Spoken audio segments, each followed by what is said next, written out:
Welcome. And I hope you had a good day. Wow. By His grace. Okay. Today we are going to continue from where we stopped. Sorry, Mr. Kelechi. Yes. There is this. I tried to record from here, Okay. because there was one Zoom online meeting that I did today earlier today also. So I was able to record. Are you there? Yes, I'm here. So I was able to record. Now, in this very one, I also tried to record now. So what I'm saying is that the request for the permission will be granted by the meeting host, which means that probably something is popping up there that I need to give me permission to be able to record, so that you wouldn't need to be giving it to us subsequently. Are you there? Yes, I'm looking for it.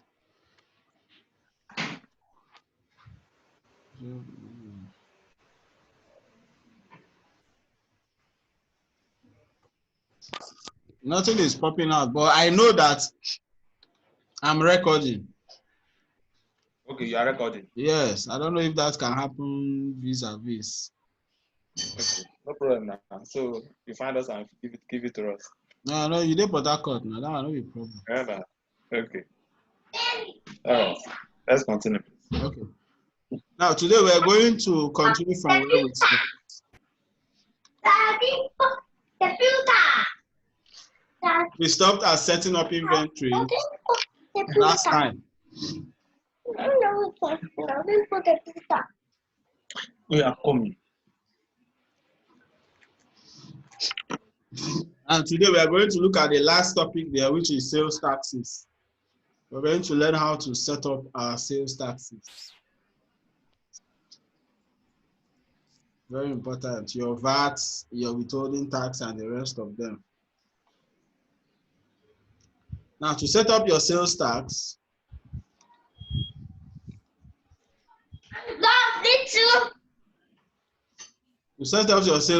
you go to maintain.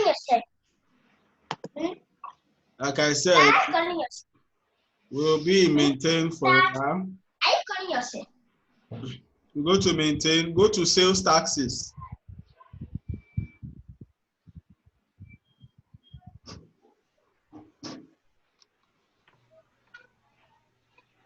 Maintain sales taxes, then you click on sales taxes. Now it will tell you, what would you like to do? Set up a new sales tax, edit existing tax, delete sales tax, view all sales tax, and all. But we are setting up a new sales tax. So we'll select the set up a new sales tax option. Then we'll click on next. So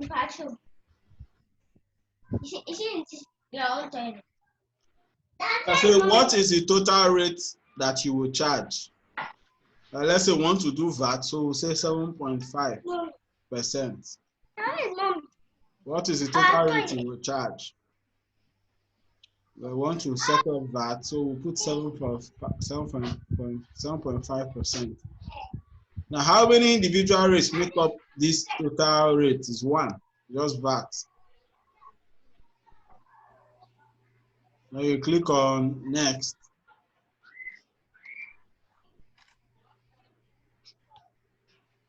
When you click on next, it will take you sales tax agency ID. The agency in charge of VAT, let's say FRS.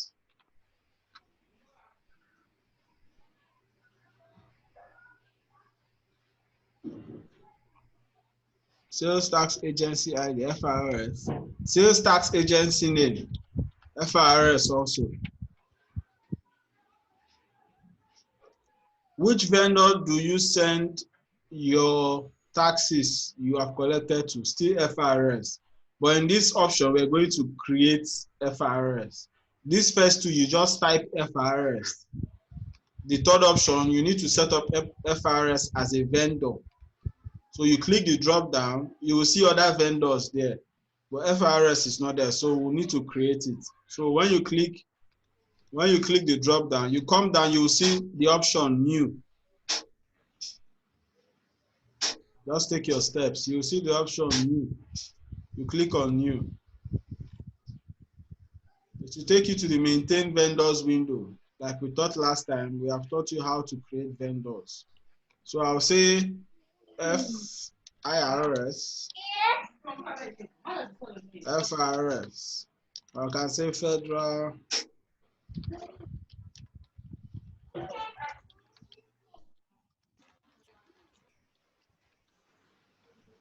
Then I'll save. I can put phone number, address, and all, but I don't need that now. So I'm just going to save. Now, if you check, the expense account is in cost of sales. The expense account is the cost of sales. I will move it to current liabilities. I'll move it to current liabilities or sales tax payable, anyone. So I'll select sales tax payable. So in that expense account, you click the drop down, select sales tax payable. Then you save. Then you close. When you close, the name will not automatically come here. You need to click the drop down and select FRS.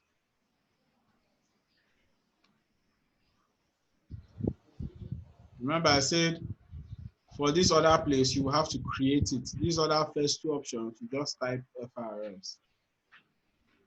Now it says, how are sales taxes collected by this agency? Of course, it's a single rate. We are just using a rate. The rate is 7.5%. Yes, it says select an account to track your sales taxes. We'll look for sales tax payable.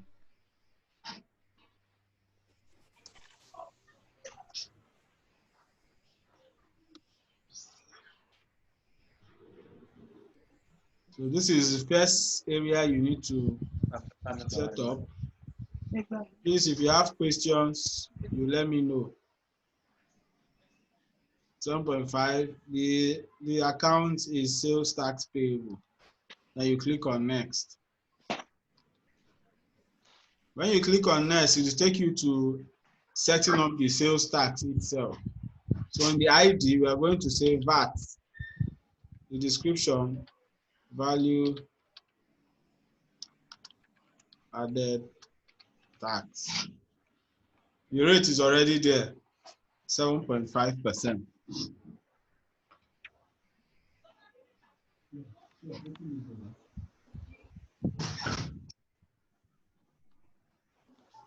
The rate is already there, 7.5%. Then we'll click on finish.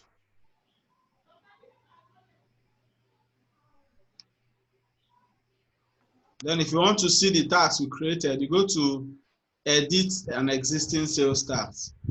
When you click on next, you will see it there. Why is this one double? Okay. The sales tax name and the vendor name. So we are going to say, if you want to create with, you can close this. If you want to create withholding tax, the same option. Withholding tax, some are 5%, some are 10%. You say 5, you click next. Agency, FRS, then we'll put a slash, withholding tax. Percent here is 5. The sales tax, this is also, we can change this one to, if we have any other, we can call it federal. If we have any, we can create, if we don't have any suitable accounts, well, let's leave it as sales tax too. I think it's better to call it withholding Withholding tax. Yes. But let's just see, let's call it withholding tax.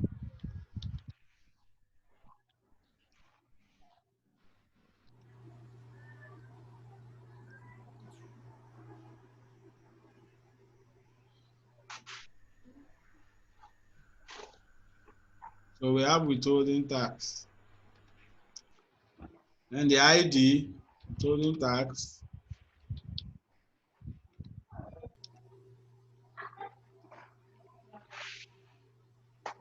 And we say finish. Now we have also withholding tax. So that is how you set up your taxes. When we want to post transactions, you will see how it's being applied. Hello, Mr. Kelechi. Yes.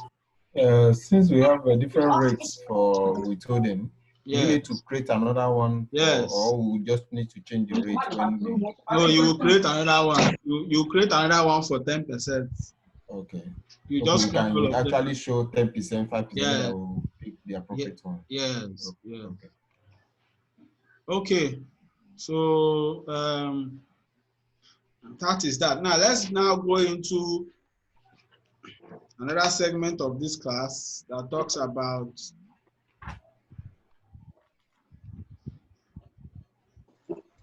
sales related transactions. Sales related transactions. Now, these are documents that are used during your sales transactions with your customers. They are documents that are used during sales. This is order, what we call.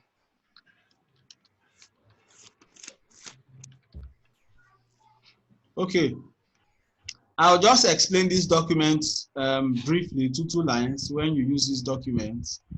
Then we are going to use an example to illustrate how these documents are being used. Then we will take it up from there. Mr. Kayode, can you hear me? Yeah, I'm with you. Okay. All right. So we're going to start. The estimate, or what we call sales order. The sales order is a document that is used. Or let me just put small. As I did in the other class, let me put small notes so that.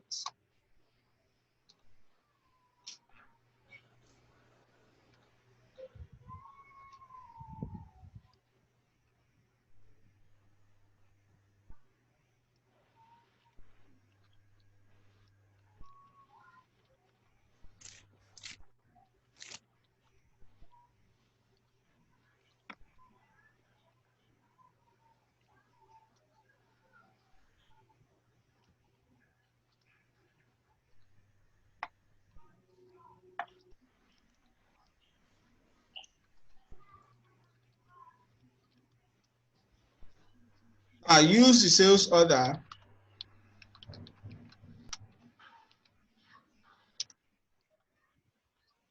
when the customer places an order to the seller or to you. In that case, you might be the seller. So when a client calls in and say, I need so service, make inquiries and places an order, the sales order document is used to enter that discussion between you and your client. The next is sales invoice. The sales invoice is used for two purposes.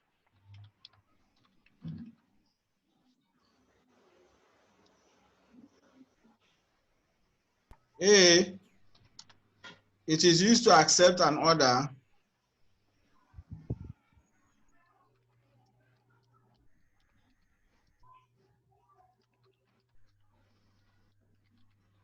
and B, it is used for credit sales.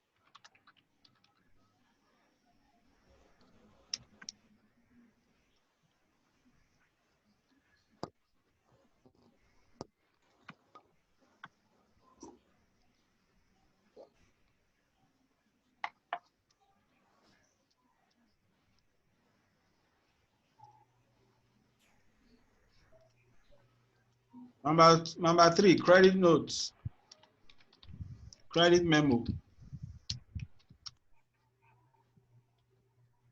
Use the credit memo to record returns made by the customer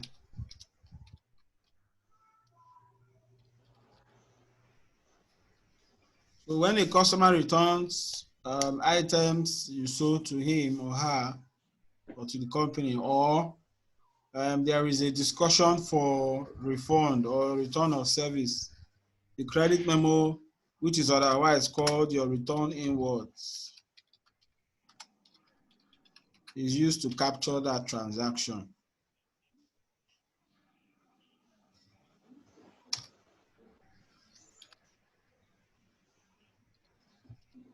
Number 4, the receipts.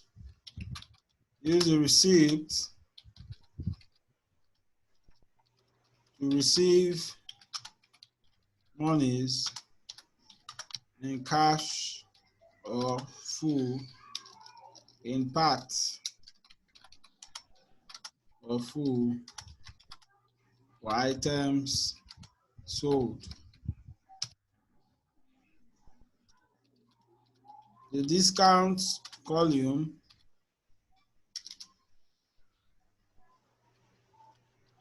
in the receipt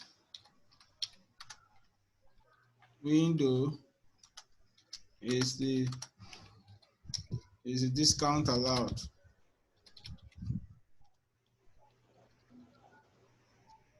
Is the discount allowed?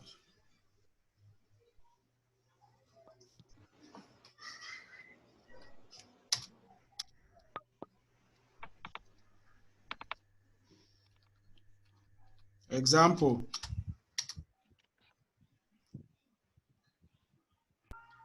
April 4th,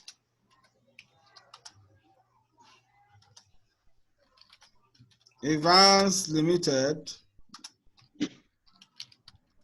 placed an order for the supply of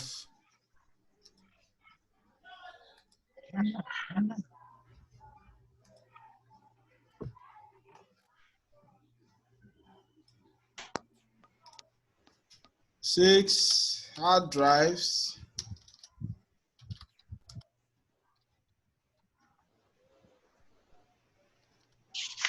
3 UPS at the approved selling price.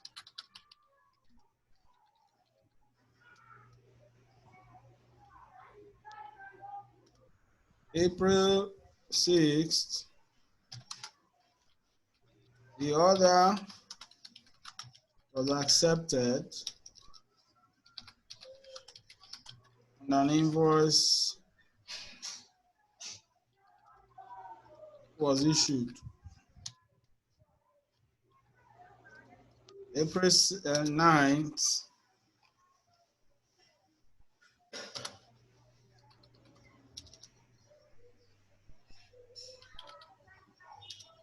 Advance Limited returned 1 hard drive for failure, hard drive failure.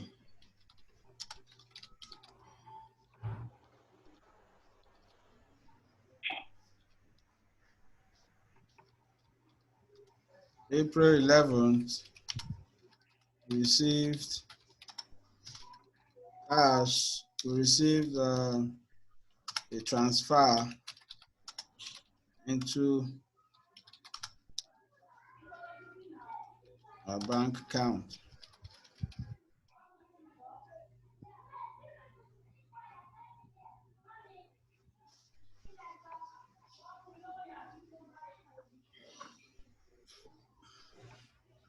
So this is just a typical example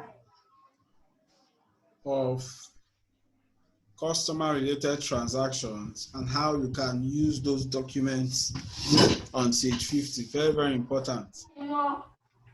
These documents are very, very important. No. Now, how do we enter these transactions on Sage?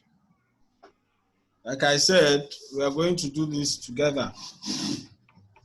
So, I'll be calling on you from time to time to.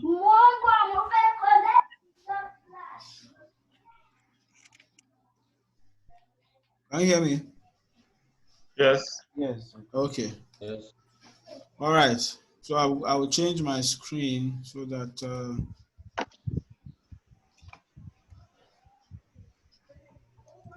So we'll take the transaction as they occur, date by date, and we'll see how we can enter those transactions using our source document. So Mr. Kunle, please help me with what happened on April 4. Okay. On April 4, Advance Limited placed an order for the supply of 6 hard drives. Okay. 3 UPS at the approved selling price. Okay. So that's the sales order. Sales order. So now we are leaving maintain. Where do I find my sales order? You go to task. There's a tab here called task. There's a tab here called task. So when you go to task, you will see the option quotes or sales orders. Then you move and select sales orders.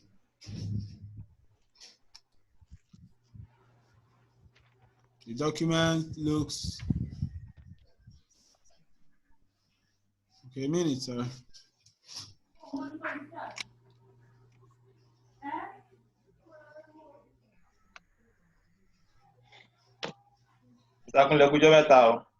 Yes, sir. Family in Kosa. Early make any Saturday. I thought about no. I don't know. No, it was on Saturday. Okay. So there was no class yesterday. Okay. The same procedure, just different fees. Okay.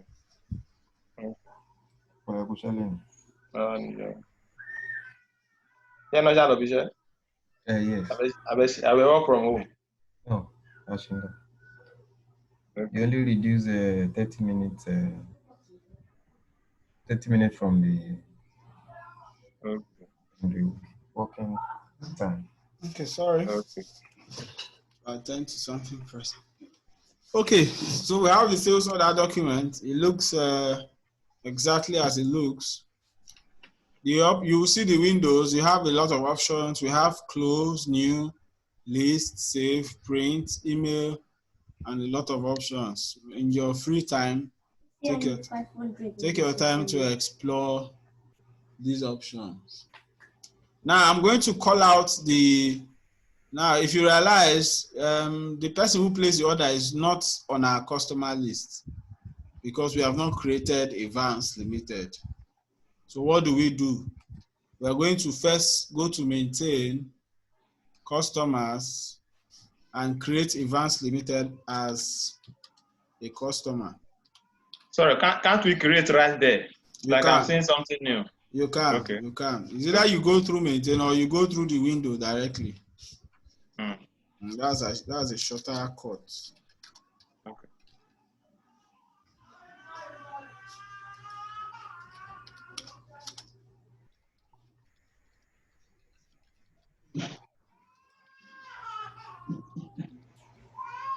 Did you people do my assignment? I remember I gave assignments. Zakunle, did you finish? I couldn't get it downloaded. The one they gave me a link to get the download trial version. So I couldn't install it in the system. I look for a way to do that. So I will tell you when I go. Mr. Yusuf. Yes. I've already given you those things, Abi. Yeah, I Those guess so. questions. I do not know. I do not know what to the assignment to give. Anyway, I just gave them assignment to create customers, suppliers, inventory. Just Okay. maintain basically. I know I've given you that before anyway. Okay. Okay, so I'll go to tax and I'll go to sales orders. I will in the sales order, I'll go to the customer ID. Mr. Kayode. I'm with you, sir. Okay. My assignment, how far? Have you installed it? Yeah. I haven't, so I've not been able to. Oh, yeah, now find time and install it so that you would appreciate the class more. Okay. All right, so you click on the search button, then you will see Mr. Evans. Evans Limited. You go to the dates, the calendar here, click on the calendar, select 4th of April. Then you have to provide a sales order number. Very, very important. You need to provide a sales order number. Well, you can use any number as you want. Quantity. The hard drive was 7, Abby? 6. 8. 6. Okay, 6. The item was hard drive. Let me check. Oh, no. External hard drive. It's telling us we don't have enough quantity, of course. We don't have anyone yet. We have not purchased. When we purchase, I will believe it to the reconcile itself. So we have 8, we have 6 at 25,000 naira. Then UPS, we have 3, I guess. UPS, we have 3. Yeah.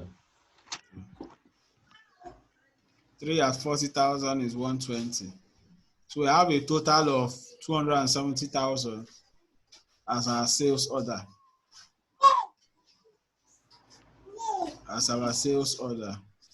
So what we are going to do, we are going to click on save. Remember, anytime you save, go to list to make sure that what you have saved is actually reflecting in your list. Then when you close and you refresh. Now that is how you post your sales order. Remember, you go to task, you go to the first option there, and you click on sales order. You call out the name, call out the dates, provide a sales order number, call out the items, confirm the price, save, and go to list. Okay, please, can you click sales order again? Let's see what you have done again. Sales order. You call out the name, Evans, go to the dates, select the calendar, select the dates, provide a sales order number, don't forget. Call out the quantity, call out the item, confirm the unit price, you save, and that is all. Just that process. Okay, so Mr. Yusuf, help us with what happened next. Okay, on the 6th of April. Okay. The order was accepted and an invoice was issued. Okay, so we're going to issue an invoice. We're going to go to tax and we'll click on sales or invoicing. For your invoice, as that what happened on April, the next day, go to tax and you click on sales and invoicing. The windows all look alike. The windows all look alike. Now you will select the name of the client that you accepted his order. You go to dates, select the dates, provide an invoice number.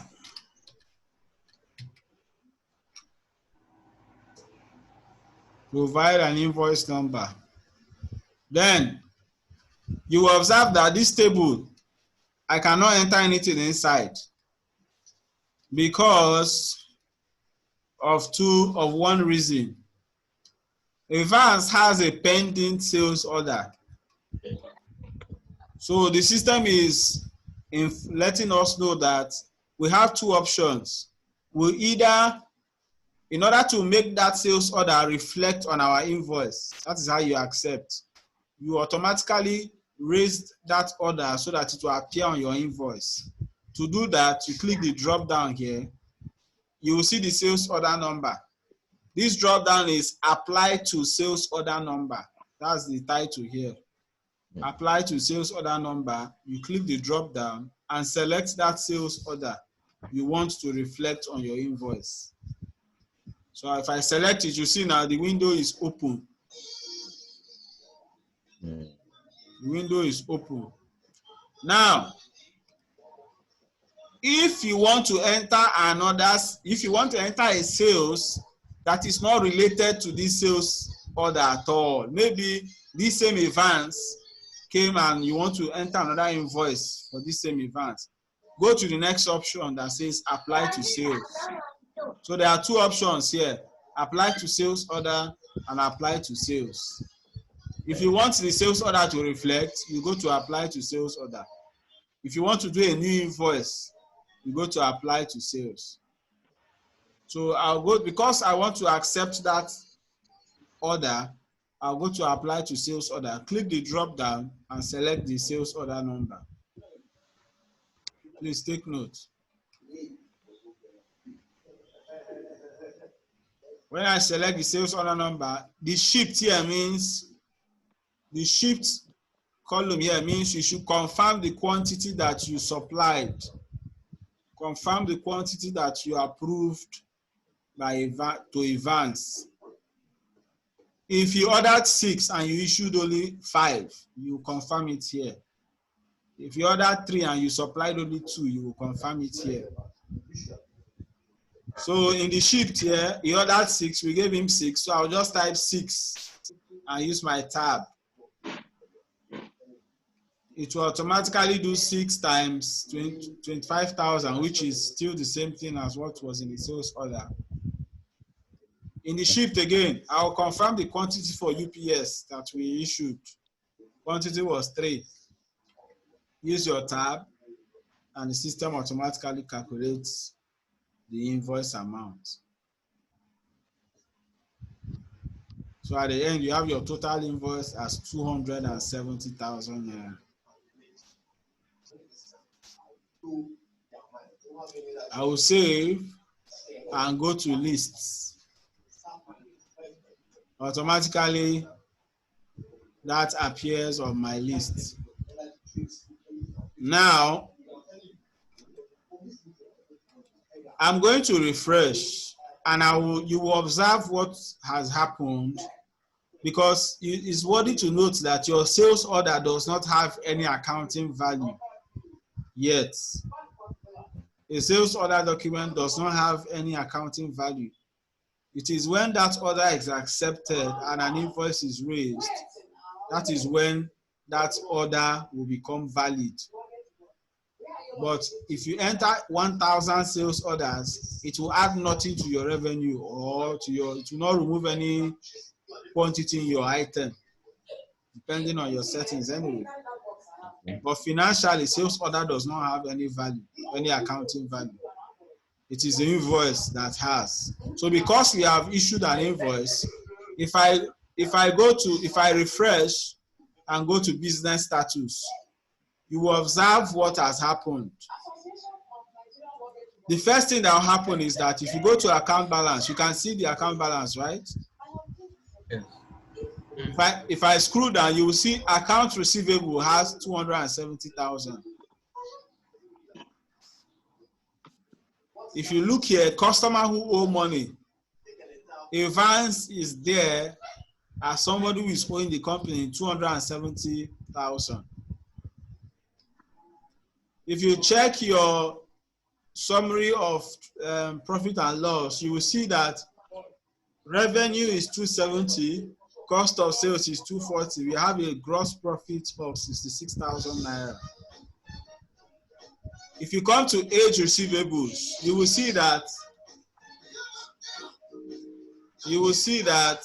the system has automatically aged that invoice to a date between 0 to 30 days. That means it's still 30 days, 0 to 30 days new.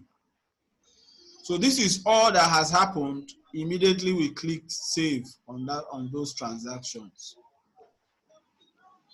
So it's good you understand that whatever you do, it will always reflect on your business status. That is the importance of the business status. So at a glance, you will get to understand how the business is faring. Okay, we shall continue. Take note, you see that the customer who owe money is 270. As we do return, you also observe what will happen. Mr. Kayode. I'm with you, sir. Okay, please tell us what happened next.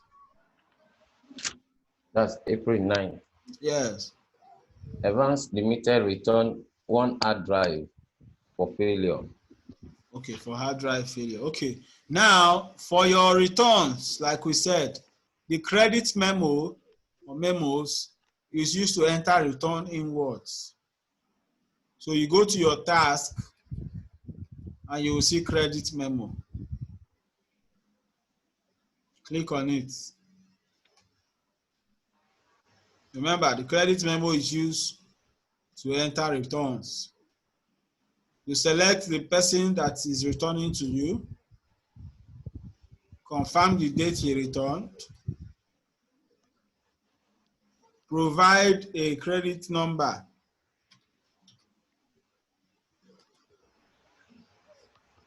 Now, once again, you will see that this window is blank. Mr. Yusuf, why is it blank?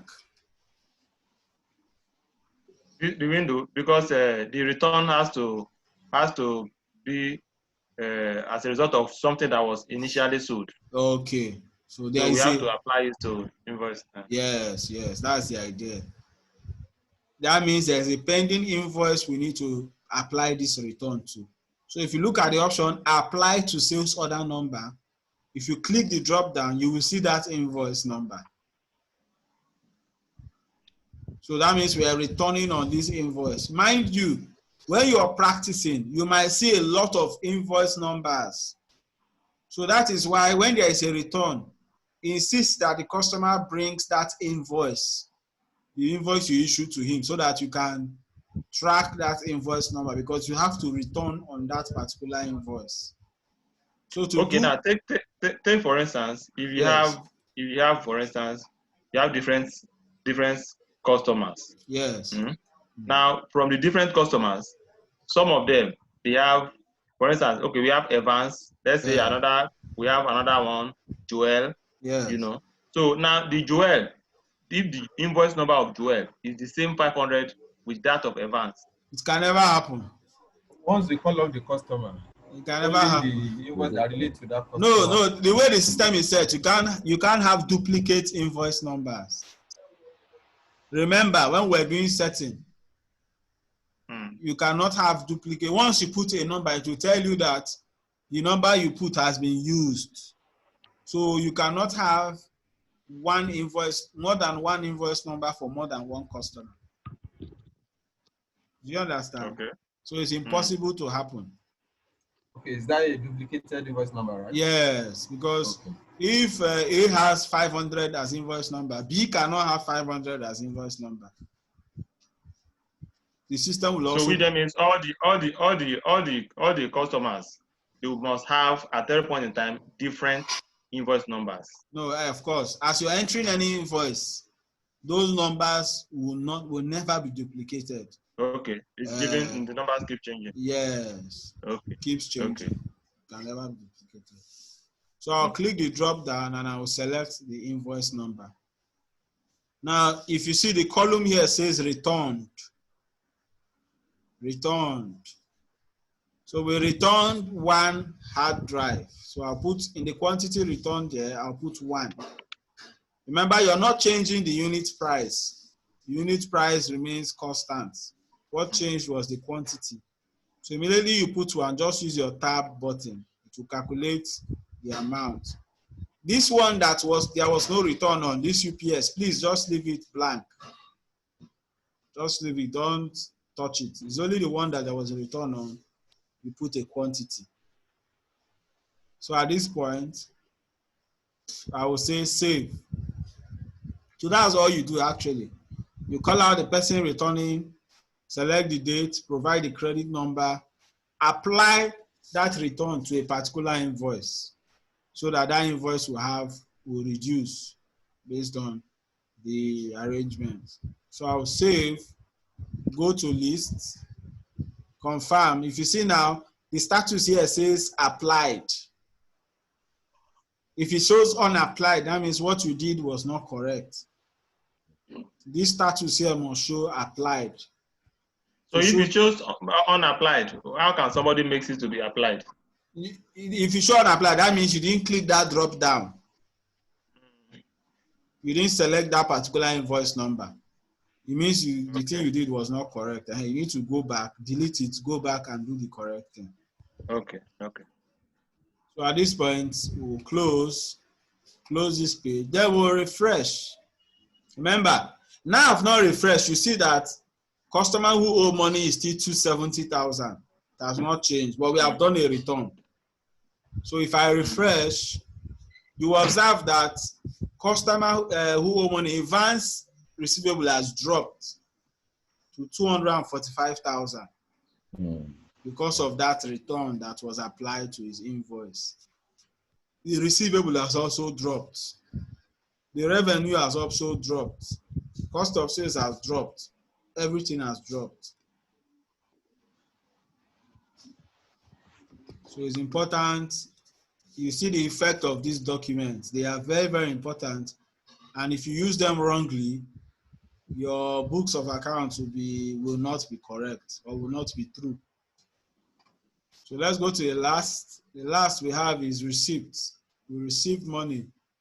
Mr. Kunle, please, how much? We received all of them, Abi? Received into a bank account. 3 questions we have. No, there was a last one. April 11th. April 11th. So we received. So for the receipt, please, you go to task. You go to task and you will click on receipts. Go to tax and click on receipts.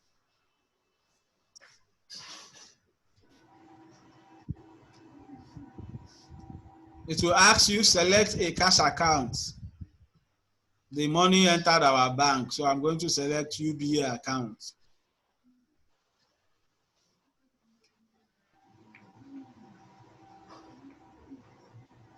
Money entered our bank, so I'm going to select UBA account. Then I'll say okay.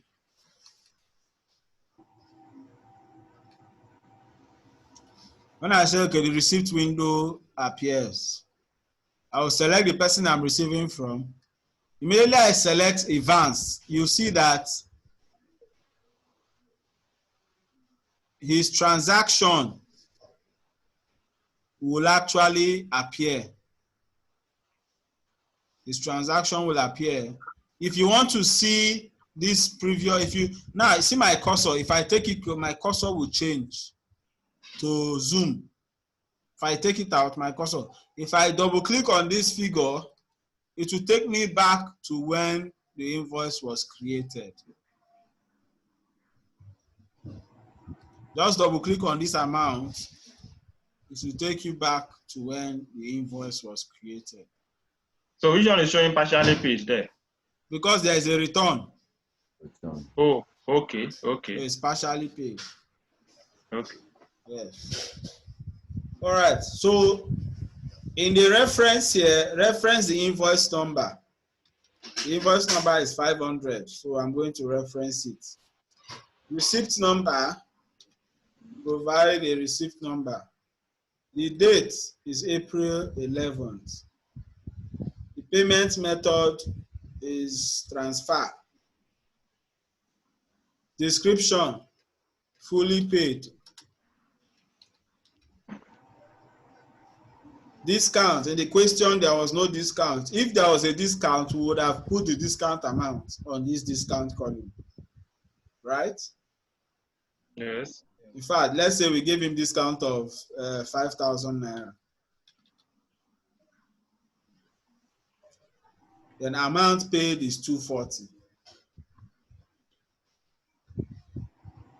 So that is how it works, but the question did not carry. So let's put what exactly. So we have 245,000 naira paid. So what if it was a part payment? Just come here, put the part payment. Okay, put the amount. Yes, amount paid, just put the amount paid. Okay. So at this point, I'll click on save, close, then we will refresh and see how it affects our books. When I refresh, you observe that customer who owe money, Evans, is no longer there. Yeah. The money has left account receivable and entered UBA account. Okay. Yes, and every other thing remains the way they are. Okay, please. The point of taking receipt. Yes. Prevention if the receivable is inclusive of VAT taxes. So how do we adjust it out here? How do we Okay. adjust out the VAT? When you say adjust out, when you enter the invoice, and select, in fact, the next transaction we'll do, we'll just apply tax. At the invoice stage, when you select VAT, the system will automatically assign that VAT amount to the VAT account. Okay? It is not at payment that VAT is recognized. Is that some software will take both the taxes in gross amount. Okay. If you take gross amount, then when the customer pays, then you now it will assign it. No, it will just push it. Okay. You won't have to come here and assign. No. Okay. As long as he pays, the money just goes to all the accounts that are responsible. In fact, from invoice itself, VAT has already collected his own money. So let me ask, when you do an invoice, whether it's a receivable, will you have to pay that VAT? Yes, you have to. Whether the customer pays or not? Yes. Okay. Where are the customer pays? Now I'm trying to figure out. If the customer doesn't pay now, you won't accrue that VAT. The customer must have paid to government, of course. The money is government's money. It's either of the two. If the customer pays it back to you, you pay to government. If the customer does not pay it, the customer pays it to government. It can go from either of the two of you. So remember, before 28th of the following month, you have to pay your tax. You have to file. Okay. So if the tax is withheld at that end, so you just show it that this has been cleared, has been deducted by the MD, oil and gas. Okay. All right, thank you. So that is that. We'll refresh, and that has taken us through this process. For the next purchase, now we'll see VAT and we'll see some other kind of transactions. Let's look at supplier-related transactions.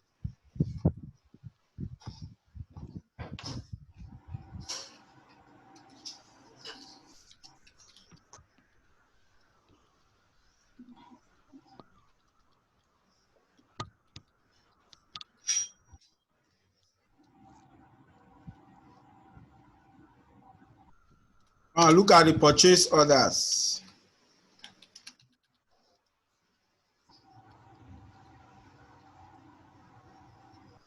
Use PO when The seller places an order to the supplier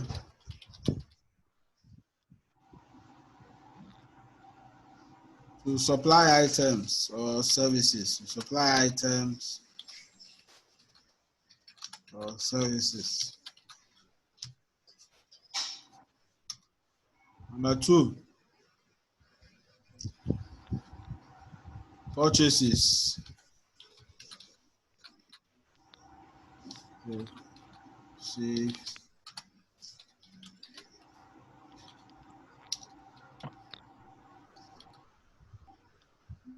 This is used for 2 purposes. Used for 2 purposes.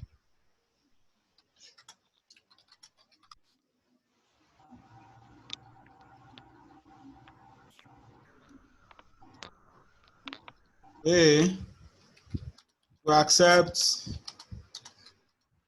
a purchase order. 2, for credit purchases.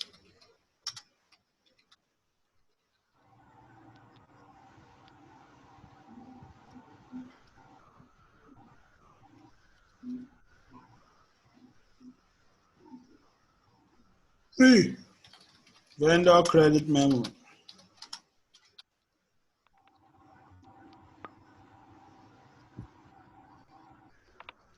Use vendor credit memo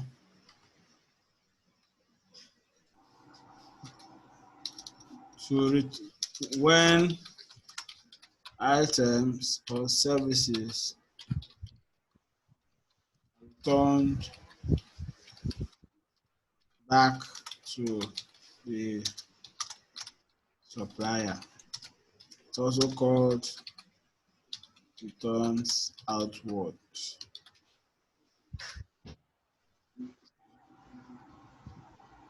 Payments.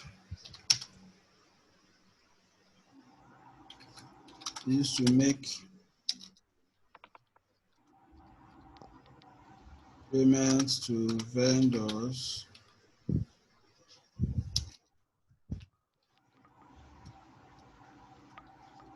part or full for items or services purchased. Discount volume on the payment window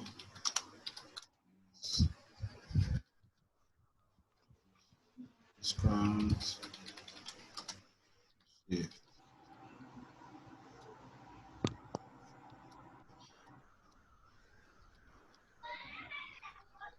Example.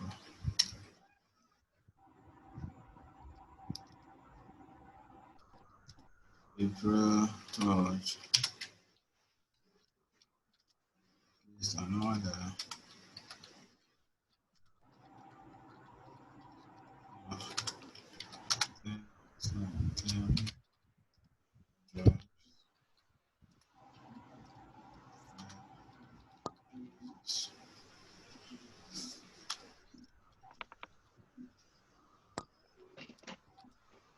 The approved price.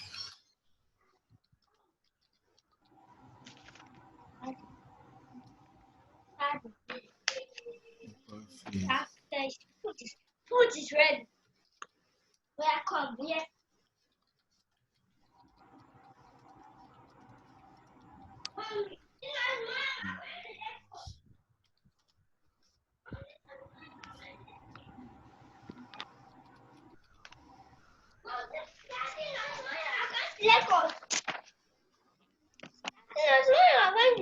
We placed another to please adjust to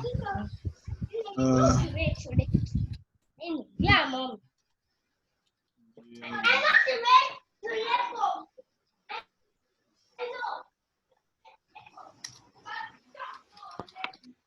April 7.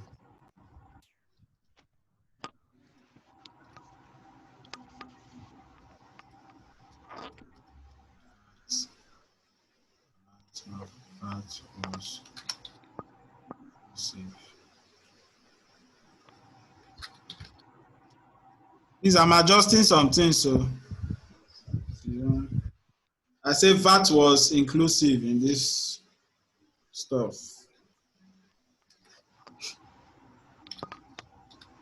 Returned one.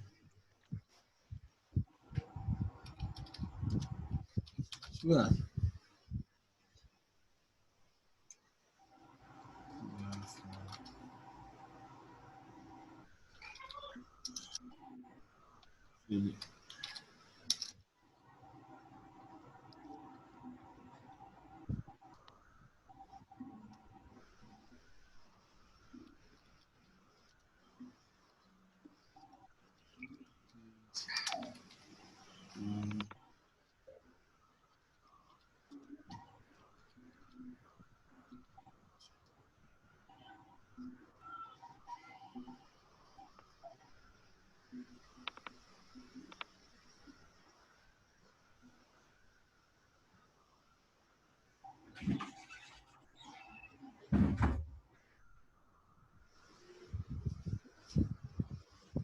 Yeah, it's in my phone there. Can you now? No. Why? Because finish watching your own Netflix. It's time for me to watch now. You went and spend your class. So my aunt will also be really enjoy. I'm coming. Give me. I want to call someone. Yeah, they will see you.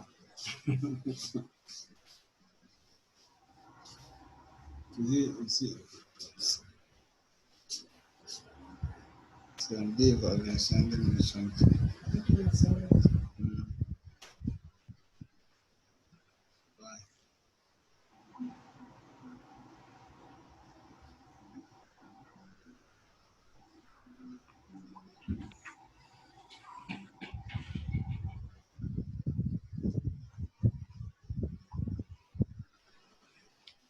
You're copying this as an example.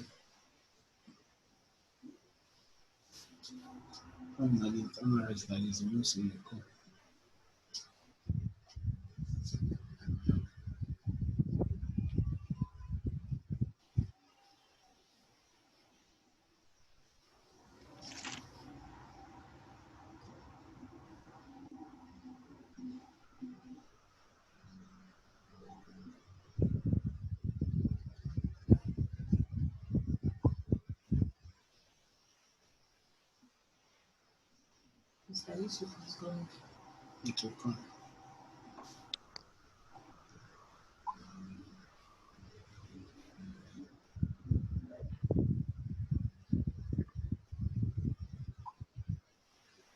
So cool. Starting another one. You saw that one I was starting again.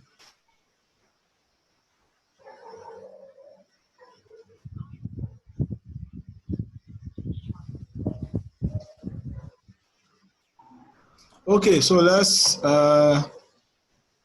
move on.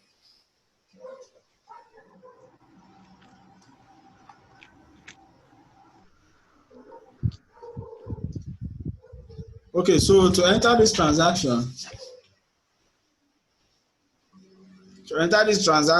I will let me switch my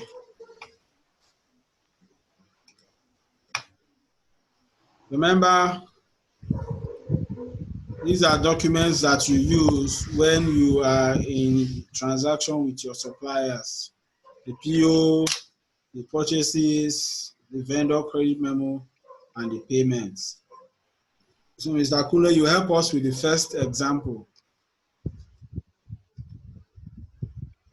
On April 3rd, Okay.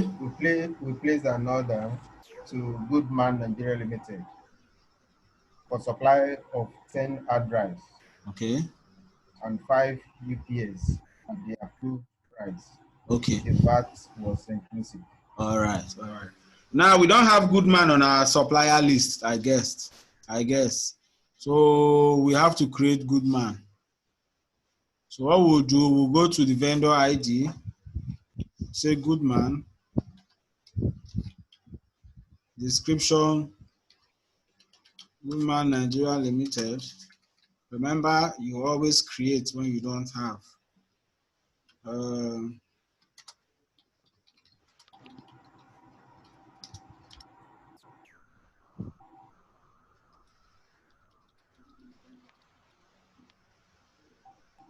Remember, you maintain that person, creates that customer, and you save. Then you close. Now, for your purchase orders, you go to task, and you say select.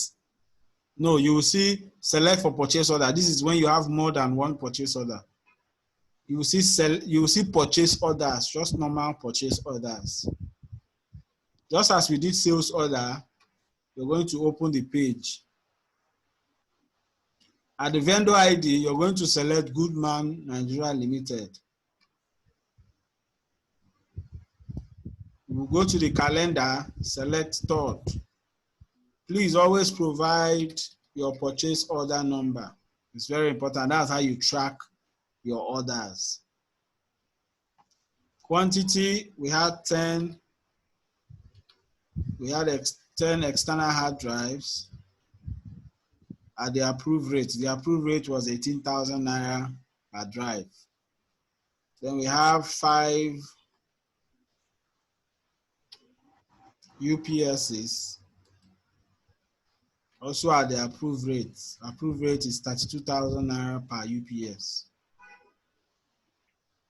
Now, let me just show you people some, at this top, if you want to print this, if you click on print preview, this is how the page looks like. So when you go to supermarkets and you see them giving you printouts from whatever, just know those printouts are from softwares. You can actually print this out, email it. You can email this. Let me see whether it will work. Error. Printer not activated. Okay, then this is a layout. The layout here is the standard layout. You can also customize your layout. You have reports. These are just options. Buyer reports, inventory. What's the journal there? The journal there, what's it? The journal, we have not posted. You see the journal, it has already done it behind the scene. Okay. You can see it, Shay? Yes. This is your journal. Remember, just click journal here. It will show you how it's doing the posting behind the scene. Okay.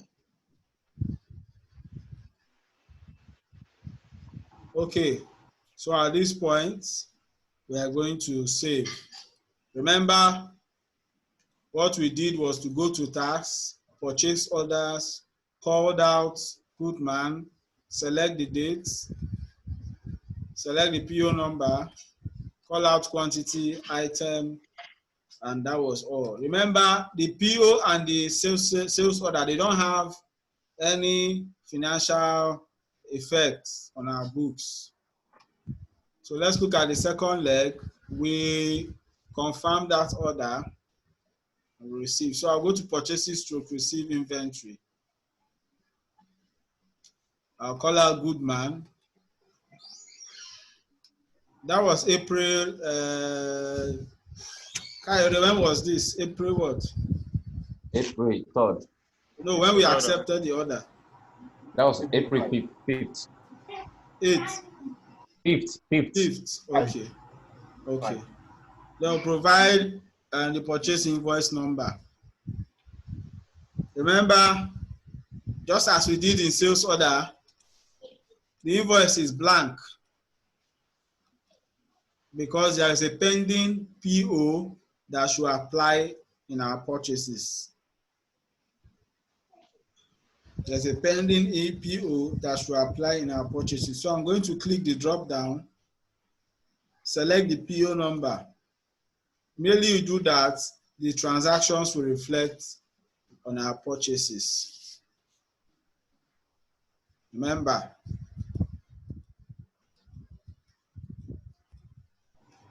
Confirm the quantity that you received. I received 10.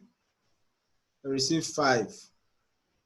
So my total purchases is 340,000. So I'm going to save, go to list, make sure it's, okay, this is showed unpaid. It is waiting. Then immediately I refresh, you observe your interface. Immediately I refresh, you observe that vendors to pay have Goldman.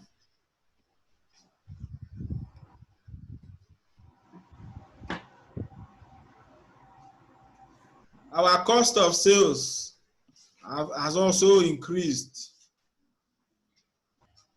Accounts payable has 340,000 naira.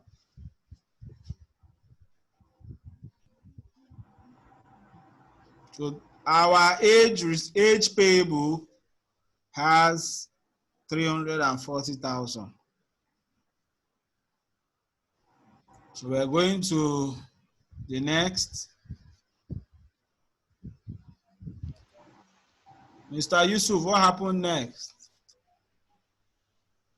On the 7th of April, okay, we returned one hard drive for failure. Okay, so we are going to go to task. Remember, for your returns to your supplier, you use your vendor credit memo. Yes, vendor credit memo. When you get home, just study those documents very well.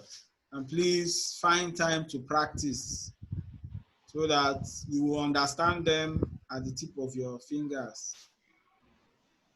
You go to vendor credit memo, call out Goodman.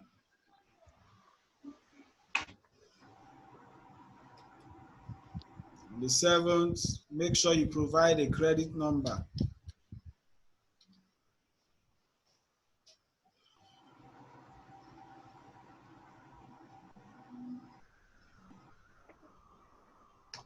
You will see also now that we need to apply the return to a purchase invoice. We need to apply that return to an invoice we receive from the supplier. You click the drop down, select the particular invoice. Quantity returned for hard drive is 1. Once you click 1, use your tab button to calculate the value of 1 that was returned. And there you are. Remember, call out the name, identify the document, call out the name of the vendor, the dates, provide the credit number, apply that return to an invoice by selecting the invoice, purchase invoice, confirm the quantity that was returned. Don't forget, confirm quantity that was returned, then you're good to go.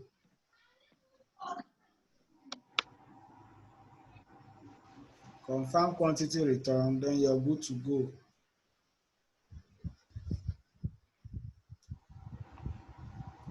At this point, I'm going to click Save.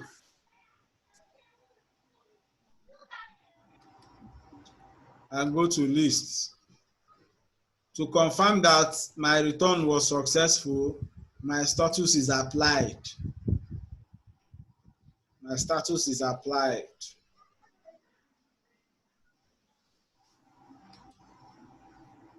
And I'm going to close the pages. Then you'll see that I have not refreshed yet. So Goodman is still having 340,000 naira, as we're still owing him 340. By the time I refresh, you observe that the debt has dropped from 340 to 322,000 as a result of the return.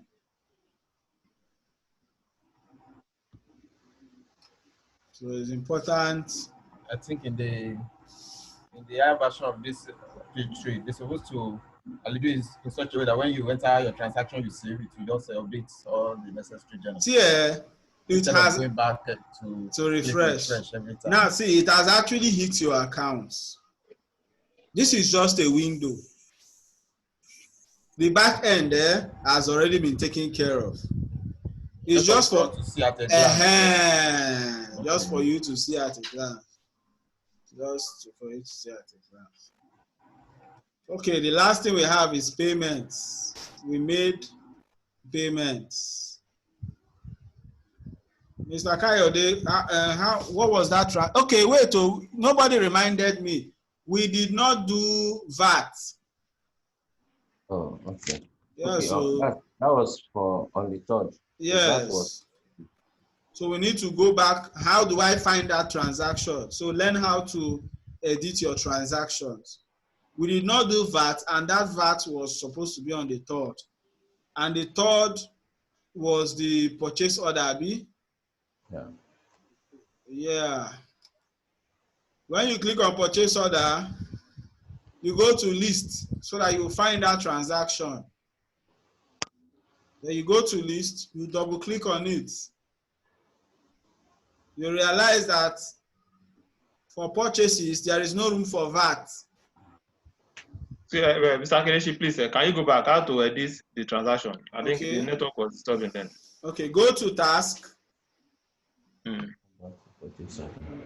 Go to purchase order. That's trace back. You just have to trace back to your documents. When you go to purchase order, you go to list. You know, you won't see anything until you go to list. Okay. List will show you that particular PO. You double click.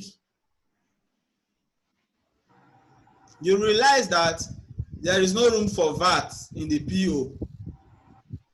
There is no room for VAT. So we will close. Go to tax, go to purchases. Go to list, double click. There is also no room for VAT.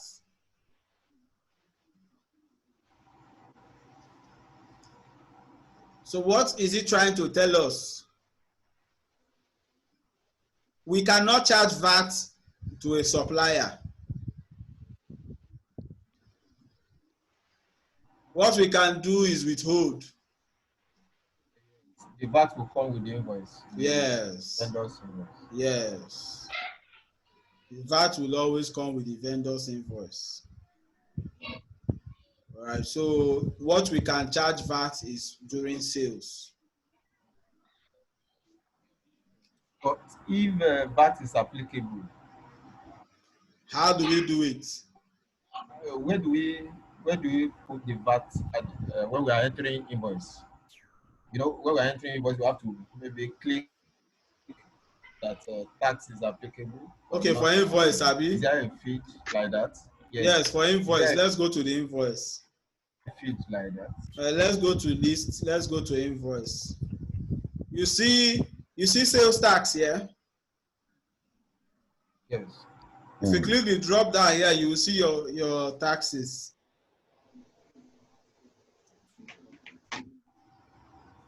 If I click VAT, it will automatically calculate the VAT value on that invoice and apply it to the invoice. You see now that this thing has gone from, yes, it has gone from fully paid to partially paid.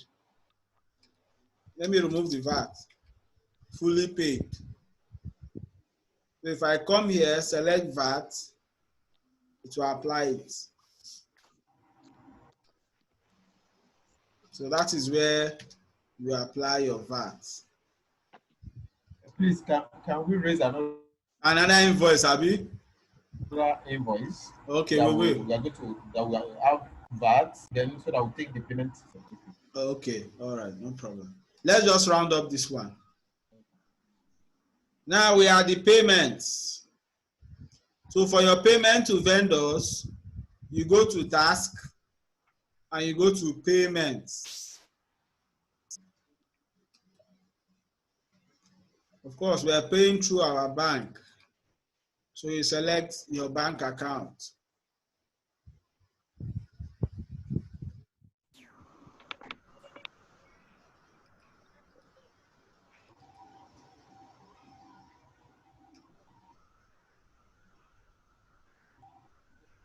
Remember, you go to tax, go to payments, select your bank account, and say okay. Select the vendor you're paying.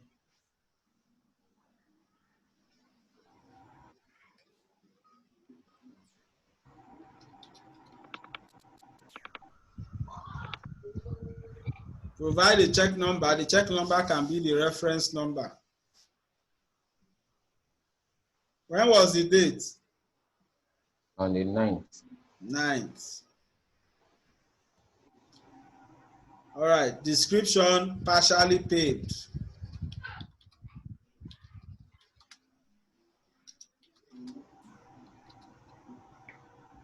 The amount you paid was 50%.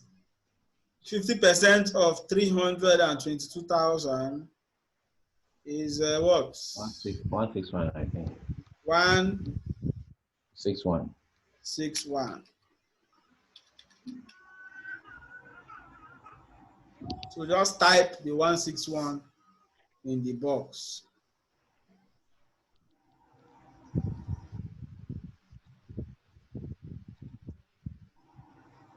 So the documents are the same. They are alike. Once you know one, you just continue to build on it. The flow of the transactions are alike. So I'll click on, remember what we're owing is 322. I'll click on save, go to list to confirm, then refresh. When I refresh, you realize that our bank account has dropped from 300 and something thousand to 84,000. Our vendors to pay have dropped from 161 to 161. And everything, our TP&L, the cost of sales is up and down. That is just how the flow goes. We're looking at a transaction that will carry VAT. Let's just see how that goes. Okay, Mr. Kelechi, before we go back to that one, yes, I think we need to complete this transaction because we have to withhold some amount, let's say 5% from the payment, and we have only paid 50%. Okay. So you won't withhold until you finish. Yes, okay. That's what I mean. Okay, so you want us to let's pay the balance. Okay. The balance, so and that withhold. we can see something to withhold. All right, no problem. We'll go to task again. Payments. So on the 10th now, for instance. Okay, on the 10th, payment was completed. Let me write it on my own too.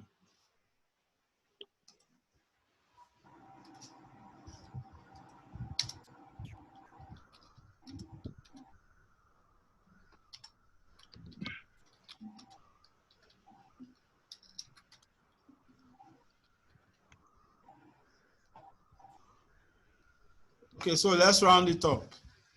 We go to task. Remember, payment is used to pay in part or full.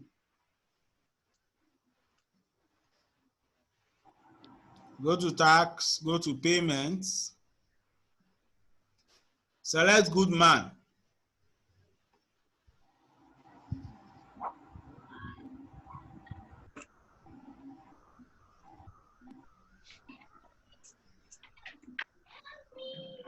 Put a reference number.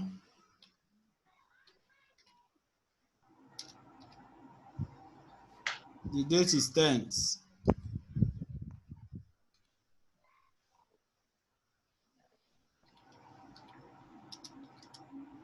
Okay.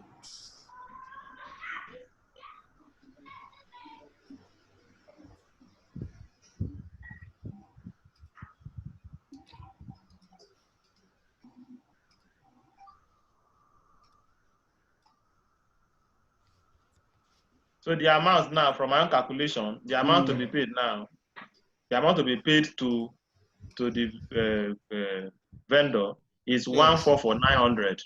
The 5% withholding, for instance, is 16,100. 16,100. Yes. Okay. So what Mr. are we? Kunle, please confirm. Mr. Kayode.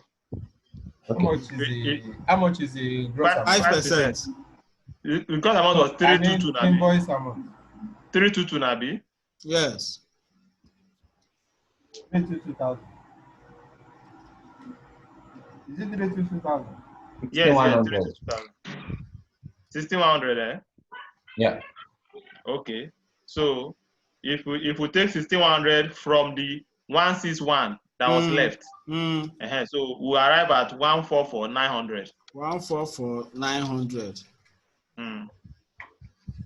Okay.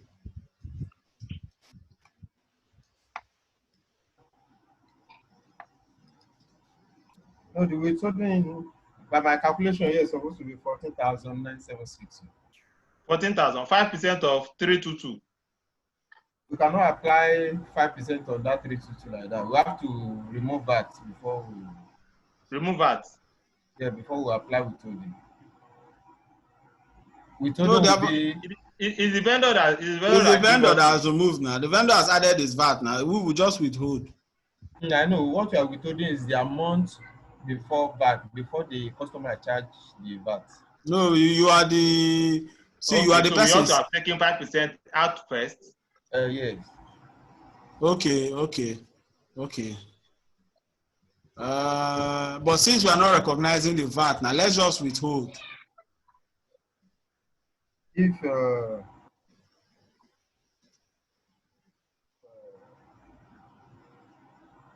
have okay, the amount is 322, right? Yes. Okay, no fraction. No fraction. That means that amount is inclusive of VAT, right? Yes. Okay. So that amount now 322,000 divided by 1.075 to remove the VAT. 322,000 divided by 1.075.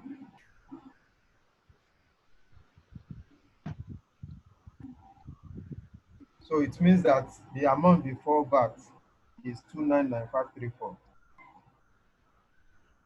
So we paid some amount of money. See, let's just see what we'll do. Let's just do withholding tax. Then we'll do another transaction that will carry everything. Do you understand? So once you are done with this one, it's okay. So what's the balance? 16,100. 15,100. 16,100. 16,100.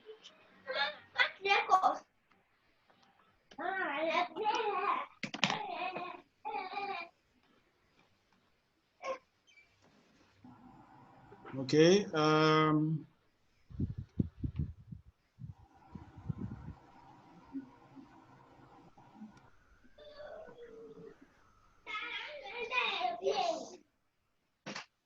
I'm thinking of. I'm going to apply this. Okay, let me apply this payment.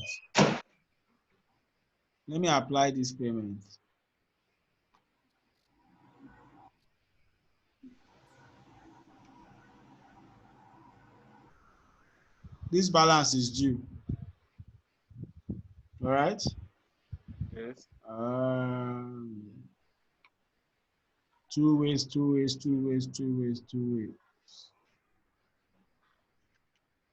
Because this transaction we didn't start, just give me a second.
I'm looking for the best way to handle this.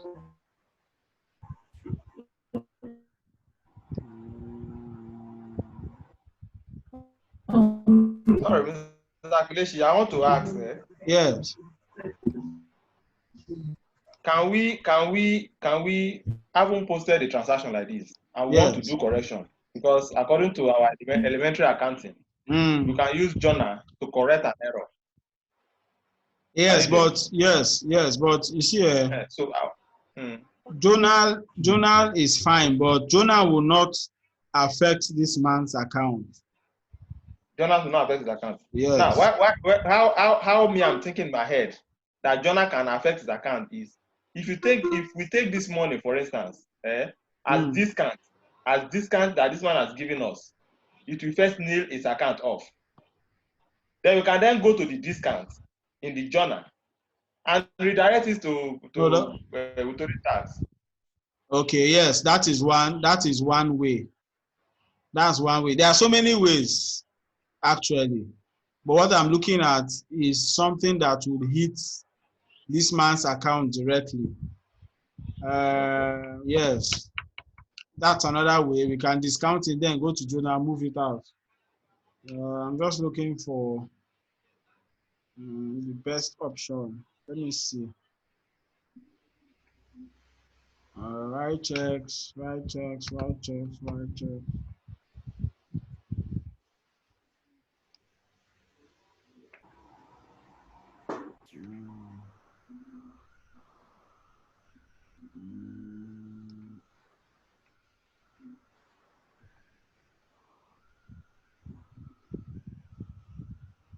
I wanted to see. Just give me a second. Let me do a studio. Just watch. Let me see how.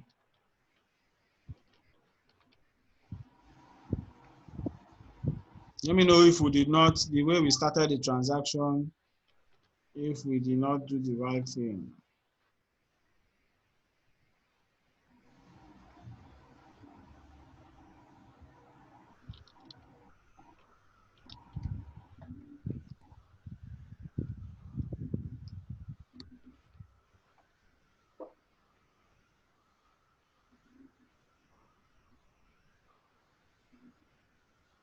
Like I said, there's nothing you cannot do when you understand how the system works.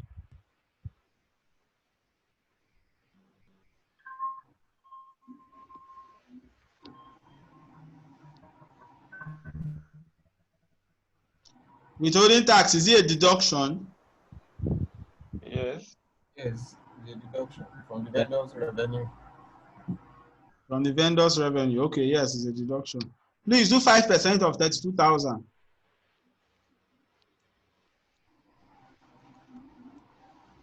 That's 322 or 32,000. 16.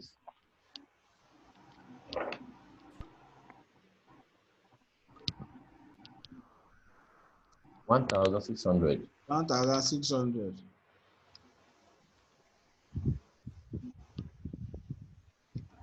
Please, Mr. Kelechi, are you the one that put the minus there? Yes. Yes. So I'm thinking from the setup, supposed to deduct. That withholding is a deduction.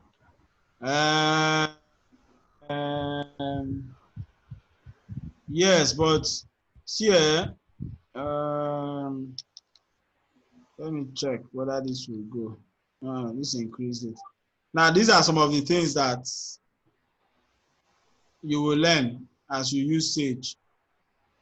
Unlike QuickBooks, QuickBooks has items that represent deductions. But here, you will need to set up those items and the ones that is a deduction. For example, if there is NCD, I'll put NCD, put minus, all those things, minus. The system will actually carry that figure and do the postings correctly. So this is actually how you deduct. Now, if there is VAT, same way with invoicing. If you are applying a deduction on an invoice, I will show you, I will teach you that. Like I did, I created this item as a charge item, then did the deduction so that the value of this invoice will reduce. So you see, automatically this is applying to the vendor. There are other ways you can wriggle it, but this is most likely for audit sake and for clarity. This is the best way to apply your withholding taxes. Please, Mr. Kelechi, how did we get here? Okay, so we will start. First of all, withholding tax is a deduction. Remember, when we did sales tax, let's check sales tax. Let's see whether this is something. I've not tried this thing before, but let me try it. It just came to my mind now. Let's create a sales tax and put minus. Do you understand? Let me see if it will work. Okay, the minus sign is not even. Let me try. Let me see something. Sales tax is additional. That's another thing. But I want to put minus so that it will. Let me see whether it will. No, it's not working. It will react. Okay. No, but it's not working. So no need. So first of all, to actually any deduction that you're going to apply on an invoice using Sage, you create that deduction as an inventory item. So start for deduction at all. Yes, any deduction. If it's addition, you can create them as sales tax. But deductions, you create them as inventory. I'll create another one, NCD. From task, Abby. Yeah, no, maintain inventory. Maintain. Okay. You go to maintain. Yes, inventory item. You know, we pick maintain from task now. Sure? No, maintain is maintain. Maintain is standing there on its own. Okay. Maintain is before tax. Let me go back again. You go to maintain, inventory items. Then you say, I want to do another deduction called NCD. So I say NCD. NCD. Then in the item class, I'm going to select charge item. The item class, I will select charge item.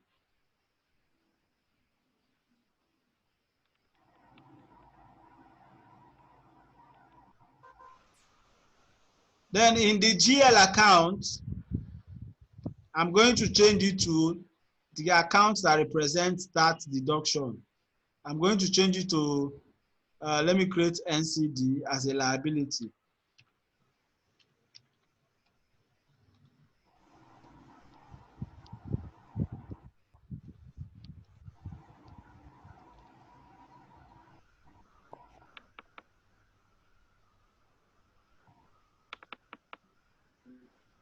Where is my NCD? You didn't save it. Yeah. I saved it too. Oh, okay. Yeah. Okay, it will be up because I didn't use a code.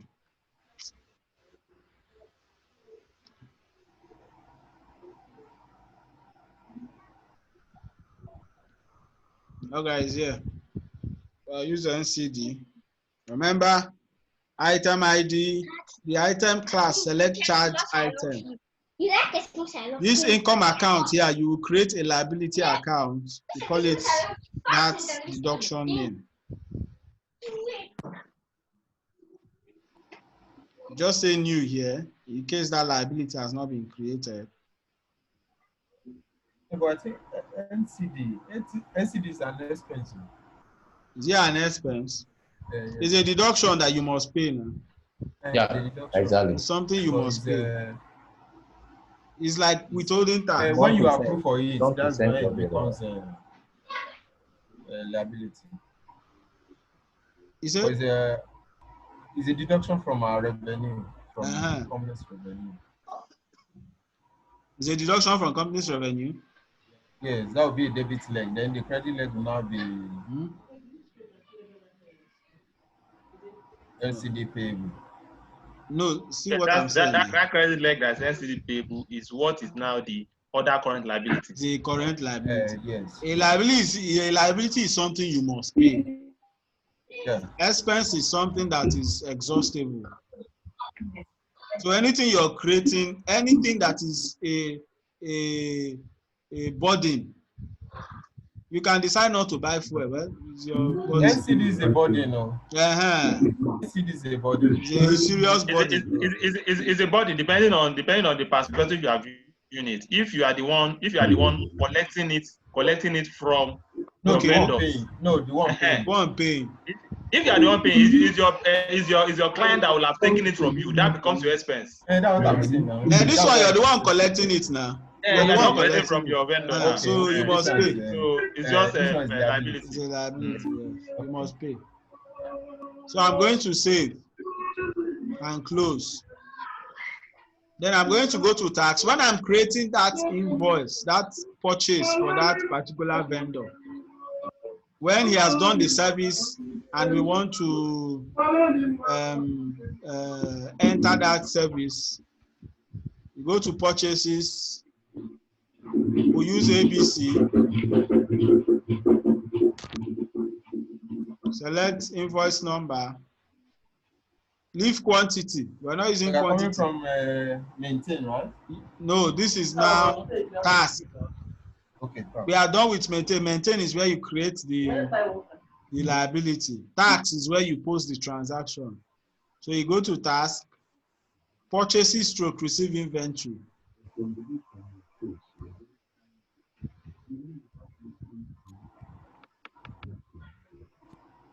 Select the vendor. Select the date, provide an invoice number.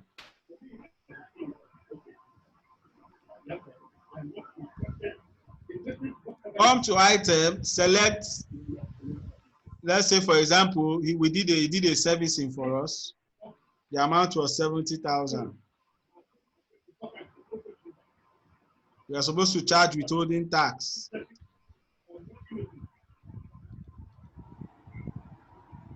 Now you see this thing is on cost of goods sold. I will change it to withholding tax. The GL account here, you will need to change it.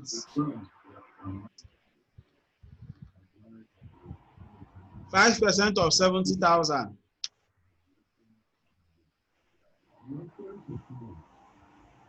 $3,500. 5,500. 3,500. Then you go to NCD. Click the drop down, look for NCD liability. Minus 352. So all of us, all together, you have an invoice of 63,000 naira. Net amount payable. Yes.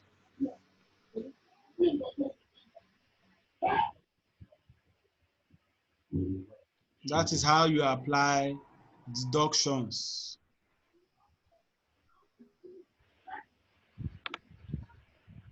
Remember, create your deductions as charge items. When you're invoicing, change your GL account and put minus.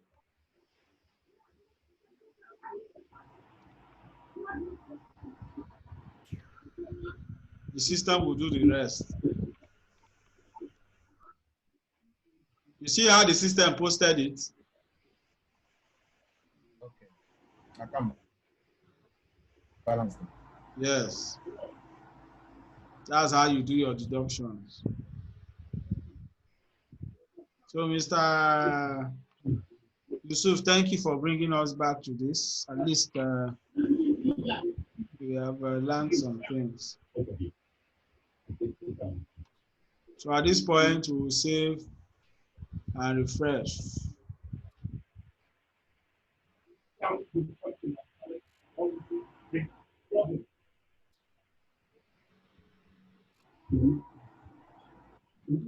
So let's round up today. Let's look at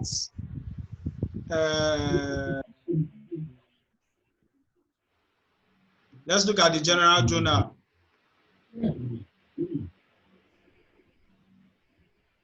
Let's look at the general journal.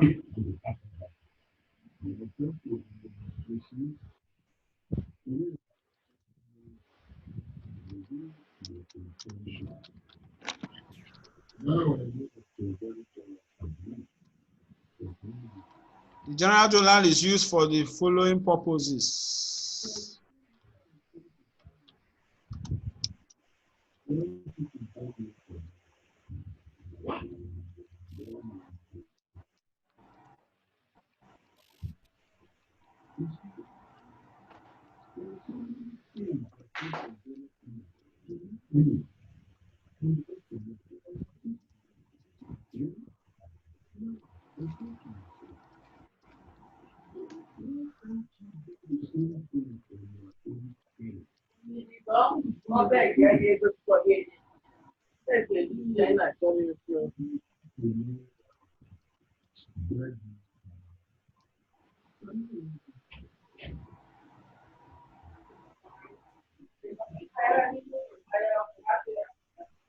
Because maestro Marco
So let's look at these transactions and wrap it up. The general journal is a very important document in your quest to post transactions.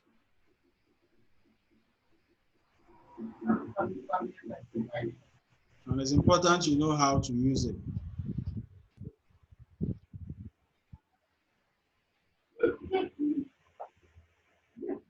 So we're going to enter those transactions as listed.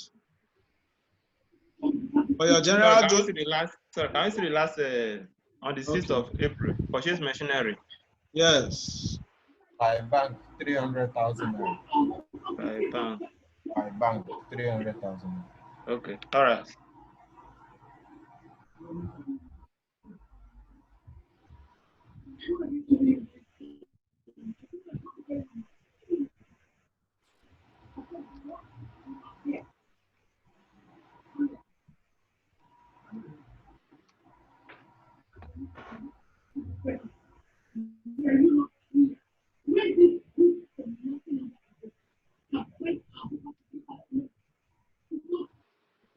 Mr. Dave, can you hear me?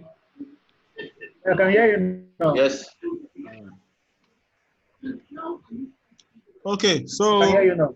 all right. So we can. So for the general journals, Mr. Dave, this class is. I hope you know it's not for you. It's just for you to observe. I know. Exactly. I understand. All right. Okay, so we're going to, for the general journals, we're going to go to task. We're going to click on general journal entry. Click on tax, and we're going to go to general journal entry. Remember, the journal is a very, very important book, but don't abuse it. Don't abuse it. It's something you use as last resort.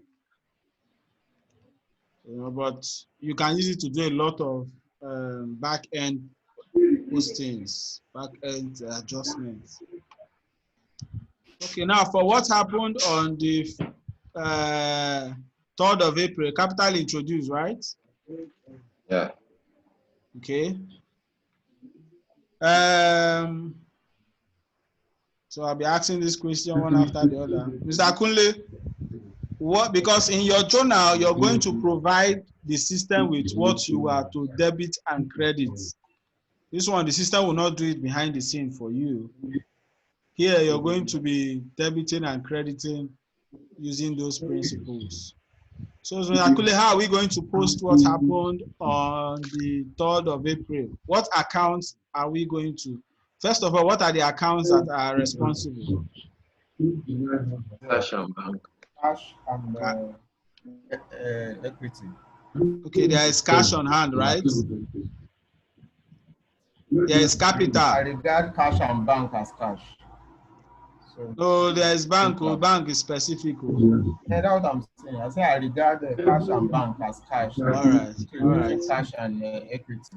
There is cash on hand. So debit cash 750. There is capital. Okay. Debit bank 2 million. Okay. And credit equity in a 2.750.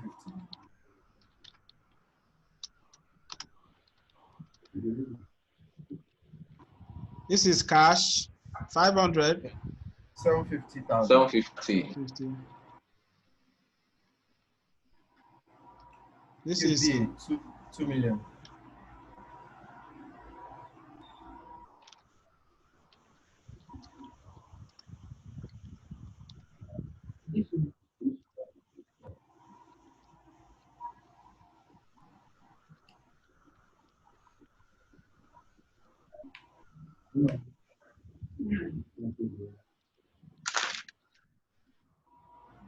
This capital.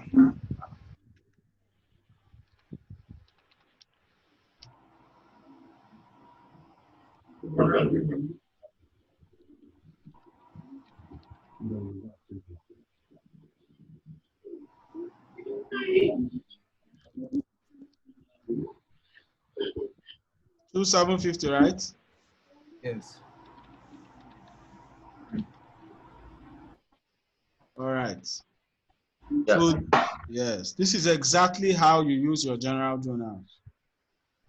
In your general journals, you're going to specify the accounts that will need those debits and credits. But remember, when you use your journals, these are instances when you use your general journal. So at this point, we're going to save. Okay, Mr. Kayode. Yes, sir. Okay, the next one is cash withdrawal. Cash withdraw from bank for petty cash. Okay, when was that?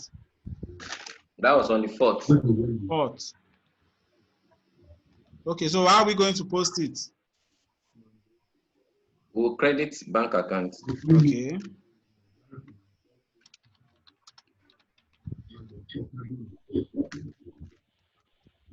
That was 200.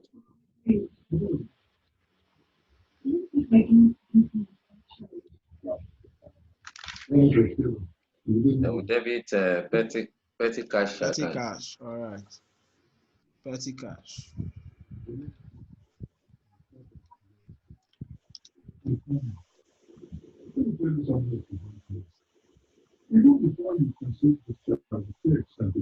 Okay, the next date, Mr. Kunle. Yusuf now. Okay, I was thinking Mr. Mr. Yusuf. Mr. Yusuf, I beg, nobody will take your birthright to Amen. Okay, so on the 6th of April, okay, we purchase machinery, right? Yes, machinery by bank machinery. Okay, if you look at our chart of accounts, you won't see any machinery as a fixed asset. Okay. Okay, wait. We have we can use equipment. Yeah. Okay. Let's use equipment. Use equipment.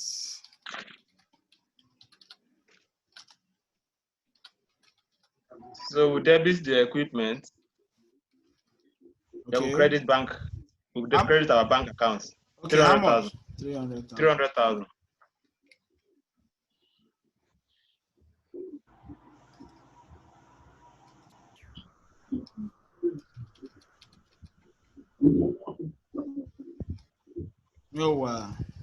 So when you're done, you refresh. Remember, always refresh. If you see our account balance, see how beautiful the values are looking.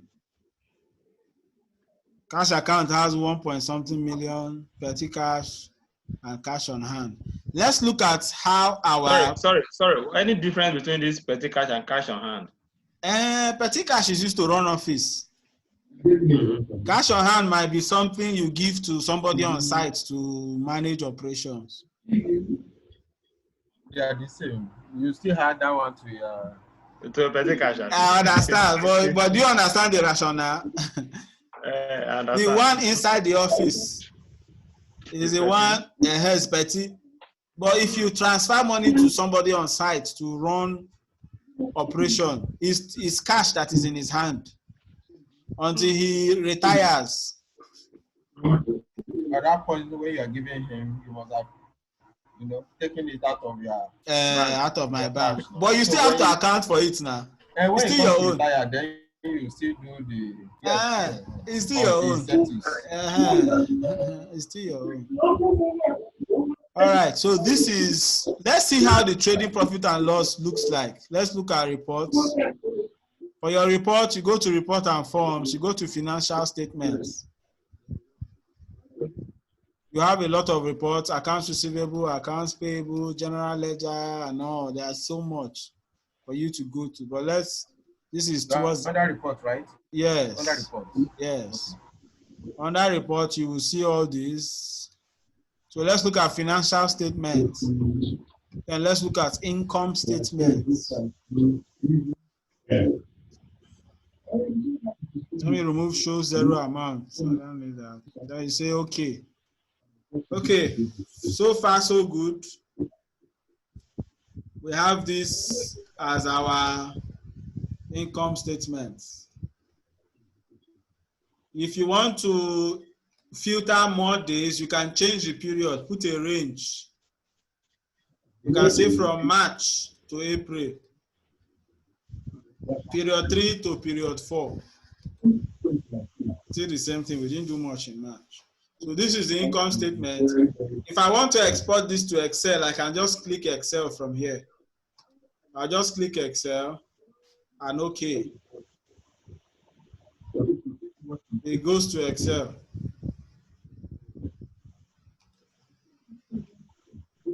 I can send to PDF.